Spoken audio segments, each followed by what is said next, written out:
Love it.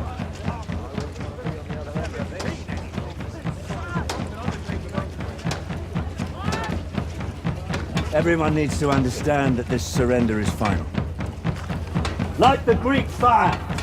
Also, it took 3 months to build, so I don't want to waste it. My lords and ladies, I give you the war wolf!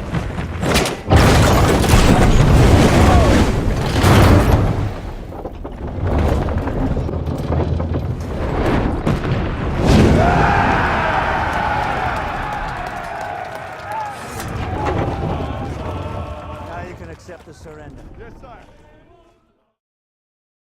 Hello, this is Tim, and today our physics group will be talking about trebuchets, if you couldn't tell by our sick intro meme. We're going to break this video down into 4 boring sections. The history of the trebuchet, the physical design and mechanics of the trebuchet, analyzing the forces of a trebuchet, and a model question about a trebuchet. Jonathan, why don't you take us away with the beautiful history of the trebuchet? The trebuchet is a siege weapon which is similar to both the catapult and the staff sling. Its purpose is to hurl large heavy stones at castles, breaking down their walls. The trebuchet was invented in my homeland, China. My great-great-great-great-grandparents were the engineers who invented it, Mr. and Mrs. Huang. The trebuchet somehow reached Europe during the Middle Ages in 500 AD and was used mainly by the French. It was introduced to England in 1216 during the Siege of Dover.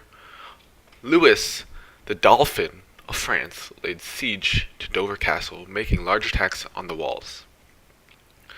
They shot many things with the trebuchet, including Greek fire, burning tar, and even dead bodies and body parts. Wink wink. The most powerful and famous trebuchet, the Warwolf, was created by Master James of St. George. Thanks, Jonathan.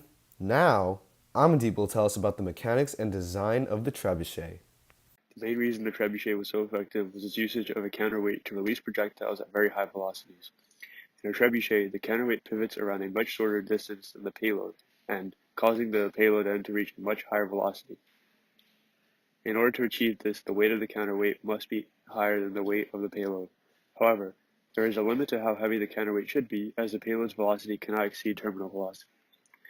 A sling is used to hold the payload, and the payload is released when the sling reaches a certain angle. The sling applies a torque to the payload, further increasing its velocity. The best trebuchets were extremely rigid, ensuring there was no excess flexion of the wood beams. Some trebuchets were mounted on wheels in order to adequately react to the tremendous force generated when the payload was launched. Radical, Amandeep! Next, Caesar will explain the forces that act on a trebuchet. Alright, what's up? It's your boy, Caesar, here to analyze an FBD of a beam. And so, I got a little picture here of a beam and all the forces acting on it that will create a net torque. So, going from left to right, you have the tension from the payload or the projectile attached to the base of the trebuchet. And then next you have the weight of the beam from the center mass. And on the right side you have the force from the weight of the counterweight. And then next to the free body diagram, there's it's another diagram just showing the lengths. What are we going to be using for certain lengths. So we start off with the summation formula, sum of torques equals I alpha, and then using clockwise as the positive direction because that's how the beam's going to be moving. We have this long equation, mass of the counterweight G sine theta times L3 minus mass of the beam G sine theta times L2 minus L1 minus T sine of phi times L2 equals I alpha. And to get the moment of inertia for the beam around the axis of rotation, use the parallel axis theorem, I center mass plus md squared. And that's what it looks like, 1/12 mb times L2 plus L3 squared plus mass of the beam times L2 minus L1 squared. And then putting that into the equation, you have the same equation as before.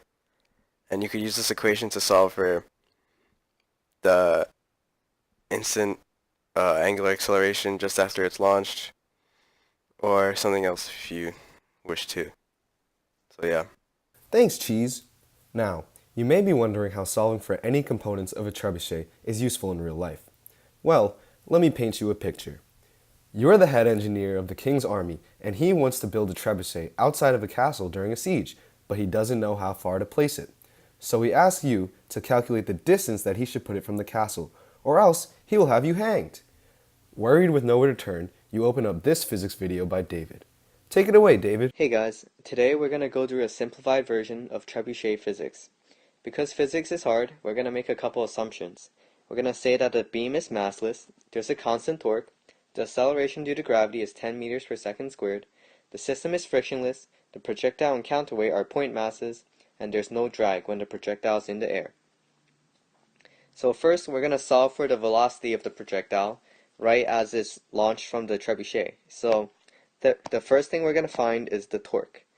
So the torque equals I alpha. And since we're assuming that the torque is constant and it's perpendicular to the beam, then you can say torque equals M2GL2 minus M1GL1.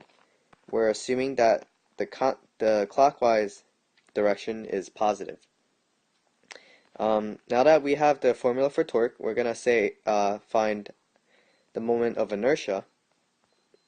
And since it's point masses, we can say M1 L1 squared plus M2 L2 squared is the moment of inertia around this axis of rotation. Now we can plug it in. We can say alpha equals M2 GL2 minus M1 GL1 over M1 L1 squared plus M2 L2 squared. And then if you plug the units in from here, you're going to get that alpha equals 3.17 radians per second squared. Now, we're saying that the contact time of the projectile and the trebuchet is 2 seconds. So we can use that to say that omega final equals omega initial plus alpha t.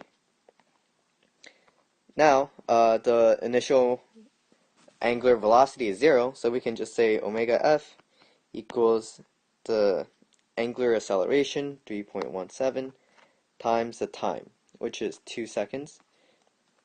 And we get omega final equals 6.35 radians per second. Now the tangential velocity, Vt, equals omega r. And the radius, which is the length of this arm, is 16 meters. So we're going to say Vt equals 6.35 times 16, which is 101.5 meters per second. Now, we have the tangential velocity right as it's released, but now we want to find the distance that the projectile can travel after it's shot from the trebuchet.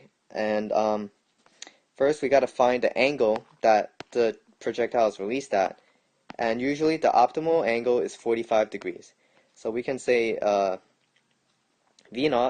is the hypotenuse of this triangle, and this is 45 degrees, and in a 90 triangle, the sides are V0 over radical 2, or the hypotenuse over radical 2.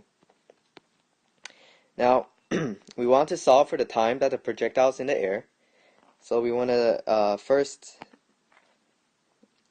say that at the top of the arc of the projectile, Vf, the vertical velocity equals 0. So Vf equals Vi plus At. So 0 equals V naught over radical 2 minus 10t. And then you solve for t, and you get t equals 7.18 seconds. Now, this is the time it takes for the projectile to reach the top of its arc, but it also has to fall down as well, so you gotta double this time. So 2 times 7.18 equals 14.36. Now we have to time that the projectile is in the air, so we just multiply this time by the horizontal velocity, which is also v naught over radical 2, so 14.36 times v naught over radical 2 equals the distance traveled.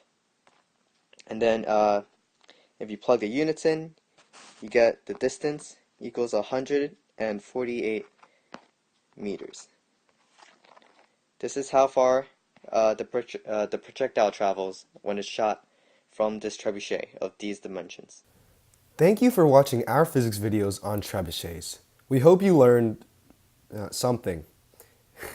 If you enjoyed, make sure to build your own trebuchet to launch your own dead bodies to show your appreciation and gratitude of our teaching. Thanks!